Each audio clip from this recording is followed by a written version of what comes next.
વિડીયોમાં આપનું હાર્દિક સ્વાગત છે. ડભોઈના નાદોરા ફળિયામાં શ્રી રંગ વિશ્રામ મંદિરે રંગ અવધૂત બાપજીની ધામધૂમથી ઉજવણી. ડભોઈ દર્ભાવતી નગરીમાં આવેલ નાદોરા ફળિયા સ્થિત શ્રી રંગ વિશ્રામ મંદિર ખાતે આજરોજ હરેન્દ્રભાઈ પાઠકના સાનિધ્યમાં વિવિધ ધાર્મિક કાર્યક્રમો સાથે ભવ્ય ઉજવણી યોજાઈ હતી. કાર્યક્રમોની શરૂઆત વહેલી સવારે 7 વાગ્યે પ્રભાતફેરીથી કરવામાં આવી હતી. પરમ પૂજ્ય શ્રી રંગ અવધૂત બાપજીના નામની દિગંબરા શ્રી પાદવલ્લભ દિગંબરા ધૂન સાથે પાલખી યાત્રા શ્રી રંગ વિશ્રામ મંદિરથી નીકળી ટાવર ચોક સ્થિત રામજી મંદિર સુધી ભક્તિમય માહોલમાં ફરી પરત આવી હતી. ત્યારબાદ સવારે 9:30 કલાકે સંગીતમય રંગ અવધૂત આરાધના સાથે દત્તયાગનો પ્રારંભ કરવામાં આવ્યો હતો. બપોરે 1:30 કલાકે પાદુકા પૂજન કરવામાં આવ્યું, જ્યારે બપોરે 3:30 કલાકે અવધૂતી આનંદ ભજન સંધ્યા યોજાઈ હતી.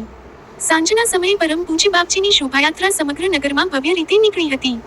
સાંજે 7 વાગ્યે અવધૂતી પ્રસાદીનો લાભ ભાવિકોએ લીધો હતો.